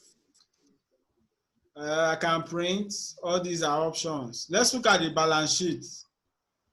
The same financial statement, balance sheet. This is the balance sheet for April. You have your total assets, total current assets. You have your fixed assets, and you have your total assets. You have your liabilities. You have your capital, your net income, and your total liabilities. You can also export this to Excel. Let's look at the trial balance. For the trial balance, you go to General Ledger. General Ledger trial balance. This is your small trial balance.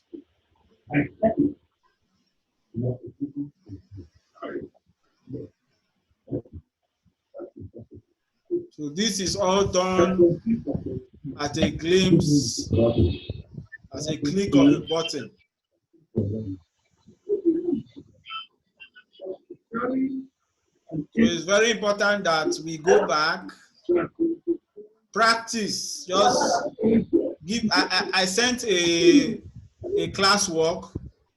So for those that are yet to install, please install. You need to send my own to me too. Use that one I sent you for QuickBooks. Okay. It's the same thing. Use that exercise and do it, replicate it for Sage 50. Mr. Kayode and Mr. Akunle, people should try and get your stuff installed. Okay. I'm having issue installing it.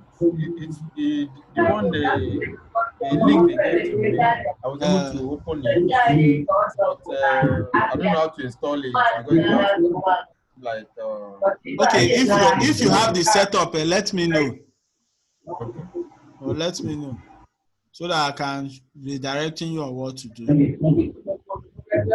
Okay, please. I have a question when we are done. So that, no, you can feel free ask. Although not on this aspect. It's about director's expenses. Okay. I discovered that sometimes your MD will need to pack a lot of receipts and all the rest, both the personal ones and the official ones. Pack everything, give you that. Okay. So, is it safe for us to, as an accountant, commit to now take the personal one to his account as owing, then take the one that are official and as expense? Okay. Or is it safe to do both the official and non-official to help the man? The truth is that is the MD going to pay? Will he recognize that he's owing? It's not really, or you just pack all the receipts give you now. You go. He don't spend them. He owns the company now. He don't spend them for himself. So you just create an account for him. Yeah. Director's drawing. Yeah. You create account for him, expense it. But you'll be smart. You'll be smart because if tax authorities see drawings, they will not accept it. So push it into one logistics. For me, I just push it. They will accept it if and only if he can provide evidence of saying withholding tax on it. That is you understand? That's whatever drawing that. Of course, the director is the owner of the company. I won't own a company now, and I need money. I'll now be scared. You can't separate those things. Sometimes it's very difficult to separate. Sometimes the man wants to treat his eyes. You now say personal... See that's why I say that if you want to avoid tax issues, for me I just create an account, call it logistics. See, so that those invoices that your MD gave to you, just serves as evidence that these things were expense. But if they are, for example, the one I was doing, the drawings was too big, was just too large. Mind stays in a hotel from year to year. They tried to kidnap him in Port Harcourt. Enjoyment status. They tried to kidnap him in Port Harcourt in his house. He hid inside the ceiling. So since then, he stays in Lagos in a hotel. Doesn't live outside from year to year. Which the company is supposed to burn. Yeah. So what do I do? Will I put it under? He said that is his working station. That is where he works from. Yeah. So it's part of the running. It's part of the running cost of the company. Drawings, I believe, is something that is very personal to the MD. That is not really related to the company. Like MD pick money from there to pay for the children's school fees. That one is. But if that thing you can relate it to operations or relate it to something that has to do with the activity of the company, please just expense it under a heading. As long as you have things like supporting documents, even if it's internal, even if it's internal documents, even if it's PVs that shows, or what you can do, you can generate payment vouchers, let him sign, so that it will look like an official, so that if tax authority asks for evidence, you show them that this is, the internal distance. But if it's any other one that is not really related, well, I would suggest you use drawings, but manage that drawings. Let's see, if it's too large, you use your brain and channel some of them, because if it's too large, they will ask you questions like you have said. Of course, they don't pay withholding taxes on them, so there is no point. They will add it back. The one we did, they just added it back. They didn't even want to hear too much stories. So to avoid that issue, know the ones that are really important to the company that he spent, channel them as these logistics. Then the one that is very personal, just keep it as drawings, and if as much as possible get evidence that that is what happened. But it's your discretion. Drawing is no longer acceptable. It's not acceptable. Account. Yours is director's current account. It's not corporate. That's the thing. So it's just that when they see the value, they will ask a lot of questions. Anyone you cannot provide evidence, they will not accept it. Please, there's one example that I missed out. Please, can Mr. Yusuf help me, please? Under advance, the first 4 examples that we need. Okay, under advance. Yes. Number 4 question that I missed out. After April 9.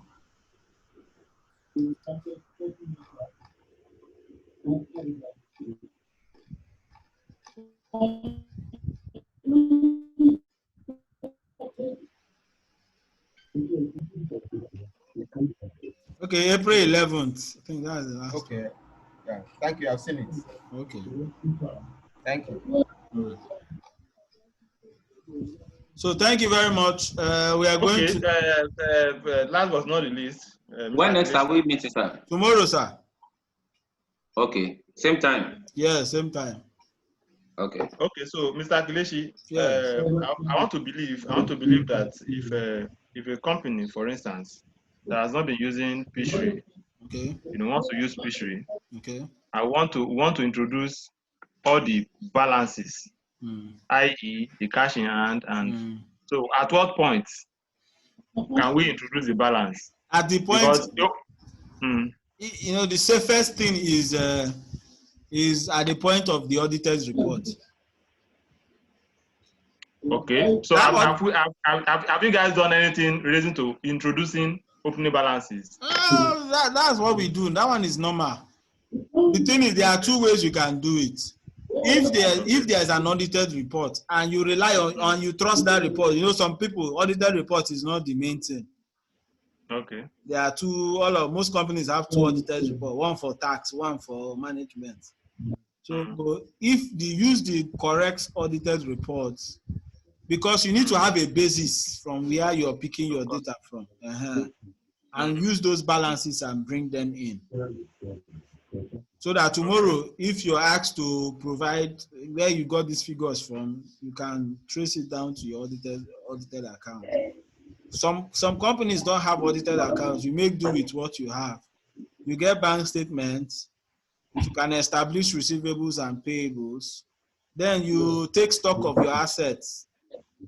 Do your fixed asset schedule. You do depreciation and get what the value of your assets is. Then bring those ones in as much as you can. Gradually, your account is going to take shape. But try as much as possible to start from January so that it's just that you have backlogs. But if you cannot manage the backlogs of postings, you now have to pick a period you can start from. Then that will suffice. That will suffice, yes. All right, so it's just as the case may be. For me, there is no, this is the best way to account. The world is changing itself. I believe very soon the profession called accounting will be so automated. So automated. And believe you me, there are more technologies that are coming out. There are so much technologies. Even me, I have a certification to do with QuickBooks now. It's another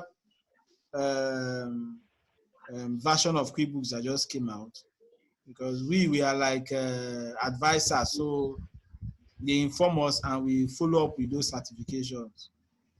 So trust me, in time to come, what those guys are planning and how it's going to hit the accounting profession will be really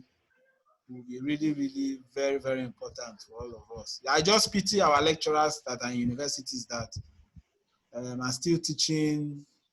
I don't know why our universities cannot have these things introduced into the courses so that students will be aware of what they are coming to face.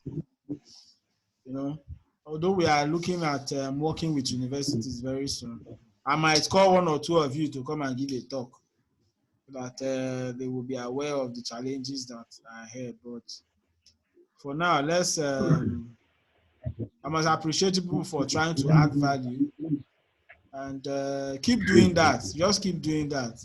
Any opportunity you have, just keep improving on what you already know, because as the world, as tiny as the world is the world is changing every day. It's really changing every day. The cloud editions of softwares that are coming up very soon, you might not need to even sit. Working from your office will be a thing of the past. Instead of paying rent, MDs will just tell you work at home. Then for operations, you go to a site and do what you want to do. Because really, that's the next level of technology we are going to see very soon. And the tax will be more difficult to collect then. Yes. Well, your bank statement is still there. Your bank statement is still there. They'll keep freezing the account now. Your bank statement is still there. So that you can show face. So that you will still audit. You will still do all those things. It's just that the system of accounting will be affected, basically. So apart from this, if you see there are a lot of courses online. There are a lot. There are a lot of things you can do to keep improving. So that in 10 years, 5 years from now, man, a lot will have changed. So let's keep improving and keep adding value so that when that time comes, we will fit in very, very much.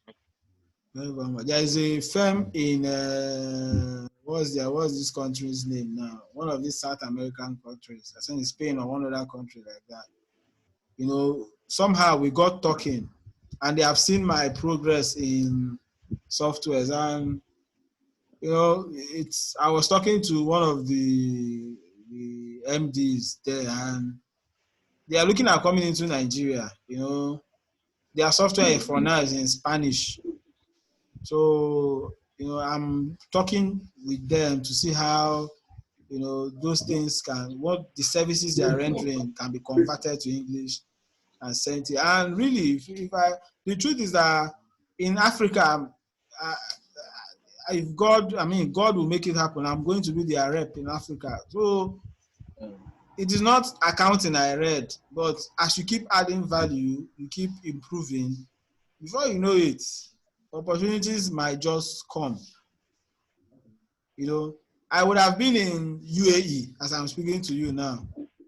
Why? Because I needed one certification in SAP called MM, and I mean it pained me, but you know, so there are lots of opportunities, a lot of opportunities outside these shores, a lot.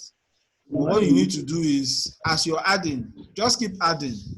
Look for the next one. Try it. It will cost you, but man, the people I've met in this life, if it was just accounting I read, I'm not sure I would have met them.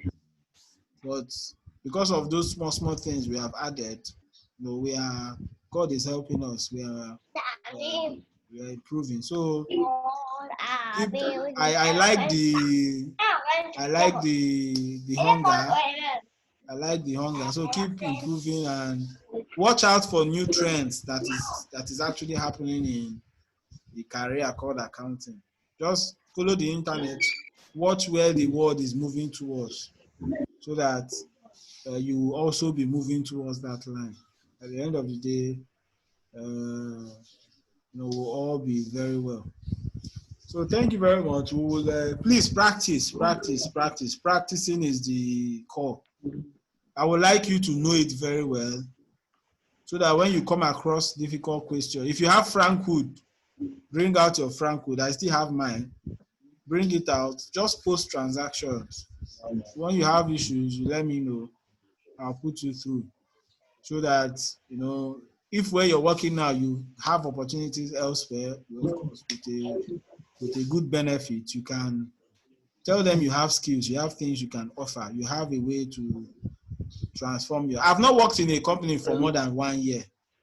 I've not been able to work. That's the truth.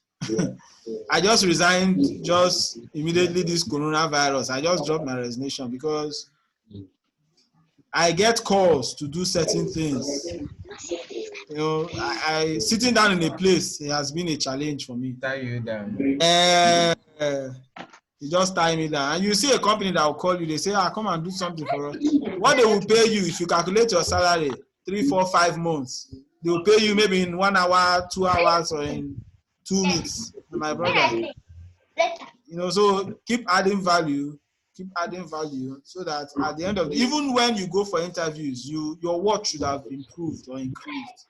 You can discuss with them. You're not going there to say anything. You're going to add value to them. So when you're talking like somebody who has things to offer. That is what value does to you. It improves your personality. And when you say something, you say it with confidence, that you can actually achieve what you're saying. So that's the idea. That's what adding value does to you. You might not feel it, but trust me, one day you will just know that you're not the person that used to be. I mean, something has actually shifted in your mind and in your worth. But if you just stay in a place and you're not doing anything, you just feel, you know, you're just the same person. But one thing value will do is that your sense of worth naturally will just step up. And when they start calling some kind of money for you, say, and when they see in your face that you know that this value is not, this person is worth more than this value, they will respect you for that. So that's actually one of the things that is very important. So thank you very much for finding time. There's also another course that, yes, there's another course that is coming up. It's called project management. It's one course that when you hear about project management, some people think it's building house or constructing something. Project management is much more, it's like a lifestyle. According to what they say in project management, anything that has a start and finish date, anything that has what it wants to accomplish. Getting married is a project. Saving for a particular purpose is a project. Those things have timelines, you know, and by the time you know how to organize your life and organize processes and procedures, you see that some of these courses changed my life as a person. You know, so when that time comes, I'm going to let you know. But the advice is just keep adding value so that your sense of worth will improve, and then you'll be the better for it. So thank you very much, and have a very, very wonderful day.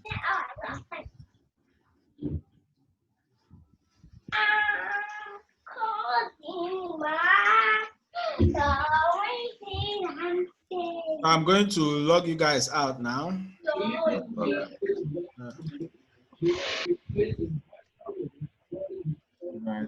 Good night, everybody. Good night. Good night. Tomorrow 6, yes.